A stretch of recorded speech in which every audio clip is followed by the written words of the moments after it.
أنا العبد الذي كسب الذنوب وصدته الأماني أن يتوب. أنا العبد الذي أضحى حزينا على زلاته قلقا كئيبا. أنا العبد الذي كسب الذنوب وصدته الأماني أن يتوب.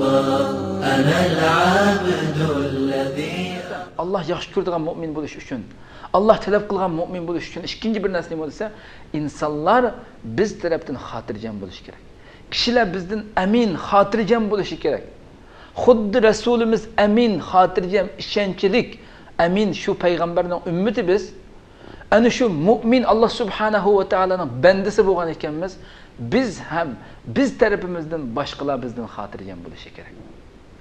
Abi Shurayh radhiyallohu anhu Rasululloh sallallohu alayhi va sallamning shu hadisni bizga naql qilib shunday deydi. Deganki Rasulullohning shunday deganligini deb berdi bizga. Qal Wallahi la yu'min, wallahi la yu'min, wallahi la yu'min. 3 qatim dedi payg'ambar alayhisalom. Alloh bilan qasamki iymon etgan bo'lmaydi. Alloh bilan qasamki iymon etgan bo'lmaydi. Alloh bilan qasamki iymon etgan bo'lmaydi dedi. 3 qatim dedi. Rasululloh deyildiki, "Va man ya Rasululloh, kim shunda iymon etgan bo'lmaydi?" deb shuna deyilgandan keyin dediki payg'ambar alayhisalom, "Allazi la ya'manu jaruhu bawayiqahu." Kim deb shuna deyilganda Rasulullohga qo'shnisi uning azarlaridan, uning kulfatlaridan qo'shnisi xotirjam bo'lolmaydigan, qo'shnisi amin bo'lolmaydigan kishi hargiz va hargiz haqiqiy mu'min bo'lolmaydi dedi payg'ambar alayhisalom. O'ylab boqaylik. Buxoriyda kelgan hadis. Jamiyatda shunday kishilar borki, bir eg'iz gapni ortiq qilib solsangiz oldida, bir xatolikni o'tkazib qolib qolsangiz, ko'maganda shu degan gapni deganingizga to'yg'izib turgan shunday aski insonlar bor. O'zini musulmon deydigan insonlar, kishilarni shunday qo'rqitayotgan, zulm selayotgan, bir xatolashib qolgan bo'lsa, kech uxlayolmay qoldi, ash gapining oqibatini qanday qilar, men qanday ziyon sevita deb shu inson tarafidan qo'rqib kishilar qanday ziyon sevita, menga nima ish qilib o'ta bu deb shuni necha kungacha uyqusi kelmay qolib qolgan shunday darajadagi insonlar bor. Shunday nijis tabiatli insonlar bor, insonlarni ana shunday qildigan. Mu'min bo'lsa-chu hargiz buningdan davomli holatda yiroq.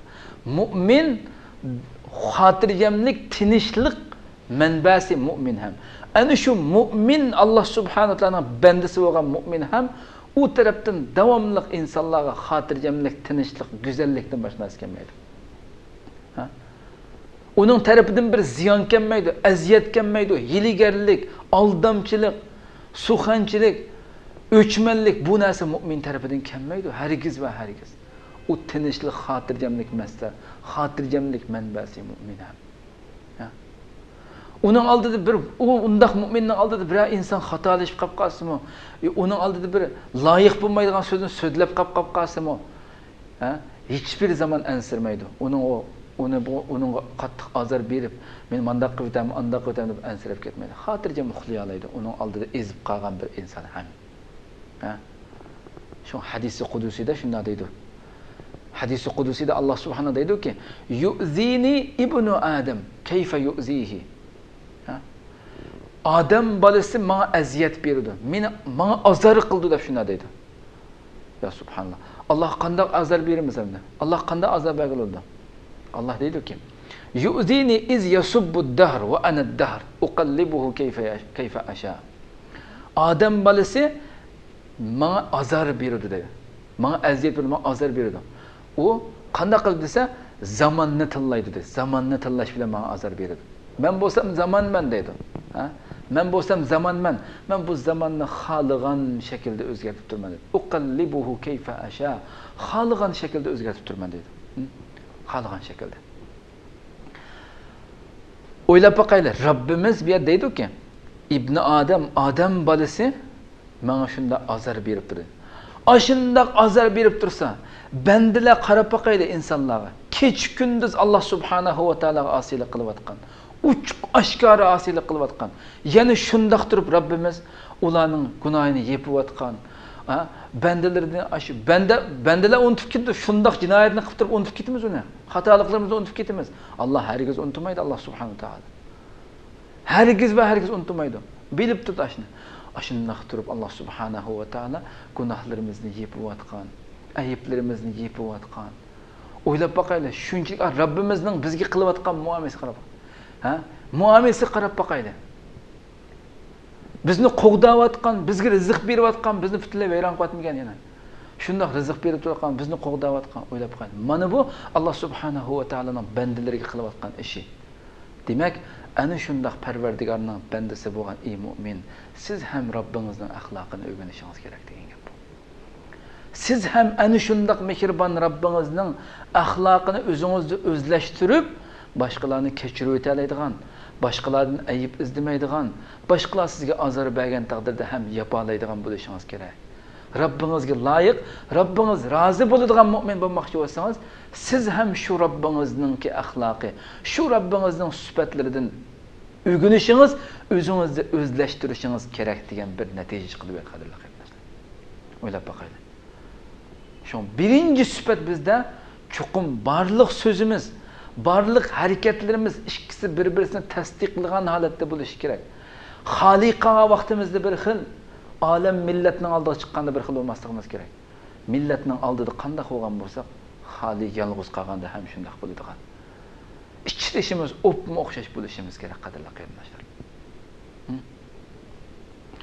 Mu'minning har tarafi biroz dedik, hamma tarafi yaxshiliklar keldi mu'minda. O mu'minga sherik bo'lg'uchimi shundoq rohat. Hargiz ansirab qolmaydi, meni qo'yib o'tamiki. Men ko'mgan vaqtda hisobni o'ynab o'tamiki. O'ziga ayrim hisob ochib, o'ziga ayrim bir narsa yig'amiki deb ansiraydigan yo'q, mu'minga sherik bo'lgan kishi. O undaq sifat yo'q mu'minda, xiyonat qilib qo'yamik deb ansiraydigan ish yo'q. Mu'minning qishiq bir narsamizni o'ngishimiz deb bo'lgan bo'lsak, uningga yaxshi narsani almashtirib, eski narsani sepib qo'yamik deb ansiraydigan ish yo'q. Yolg'on aytamik deb ansiraydigan ish yo'q. Hamma ishonchlik mu'min tarafidan davomli holatda xotirjamlik, yaxshilikdan boshqa narsa kelmaydi mu'minda. Mu'min bu, mu'minning sifati bu, ajoyib bir shaxsiyat bu mu'min. Qadrli qarindoshlar. Mu'min ham o'ziga qo'yilgan omonatga ega chiqadigan, o'ziga qo'yilgan omonatga xiyonat qilmaydigan bir shaxsiyat. Ana shunday go'zal bir shaxsiyat qadrli qarindoshlar. U o'zining kasbida bo'lsin, hunarida bo'lsin, so'zida bo'lsin, amalida bo'lsin, xizmatida bo'lsin, har bir to'y qilishida bo'lsin, shirikchilik ishlarida bo'lsin, davomli holatda eng saf, eng pok yuradi mu'min. Hiçbir zaman özünü dağlaydigan iş qilmaydi. Şuna Peygamber sallallahu aleyhi ve sellem Ebi Hureyre radıyallahu anhu Resulullah'tan tövendeki hadisini bizge söylep berdi. Peygamberimiz deydi ki: "El-muslimu men selimel muslimuna min lisanihi ve yedihi vel mu'minu men aminehun nasu ala dimaihim ve amwalihim." dedi. Müslüman diyen kim o? Biz Esselam ismini söyleyen biraz. Müslüman şundaq kişi ki, Müslümanlar onun tilidan ve qo'lidan salomat qolgan kişi Müslüman dedi. Onun qo'lidan, onun tilidan ve qo'lidan salomat qolgan, azar ko'migan, aziyat ko'migan kişi Müslüman dedi. Mu'min kim o? Vel mu'minu men aminehun nasu ala dimaihim ve amwalihim. Mu'min degan insanlar özünün qonlari, mali, özünün canları, mallari yani, özünün qini degan gap, yani jeni degan gapda hamda. Özünün qonlari va jonlariga tamamen ishinib xotirjam amonat qo'ya oladigan. Hargiz mening jenimga suiqasd qilamiki bu? Mening melimga hujum qilamiki, elib olamiki deb hiçbir zaman kishilar uningdan ansirmaydi mu'mindan. Mu'min tarafidan xotirjamlikdan boshqa narsa kelmaydi kishilarga. Mana bundaq kishi mu'min deydi Peygamber aleyhisselam. O mu'minga hiçbir zaman xiyonatni bilmaydi. Birasining melini qo'yib olay demaydi. Balki alg'uchininki hiçbir qulda bir isbot ya hujjat bo'lmasligi mumkin, ammo mu'min hargiz menda oldig'ining yo'q deb tenib olmaydi mu'min. Mu'minning Alloh bilan bo'lgan hisobot ajoyib inchgan. Hiçbir ağuçning hiçbir narsa bo'lmasa, o'zining hisobini qilib turdi mu'min. Hiçbir zaman tenib oldigan, menga hujjatingni kel deydigan ish yo'q. Mu'min hargiz unda demaydi. Biz ana shu Robbimiz Huvallohullazi la ilaha illa huval malikul quddusus salamul mu'min al-mu'min degan ana shu Robbimizga iymon etgan bandalarimiz. Ana shuning loyiq mu'minlardan bo'lishimiz kerak, qadrli qarindoshlar. كسبت ذنوبا وصدته الأماني أن يتوبا أنا العبد الذي أضحى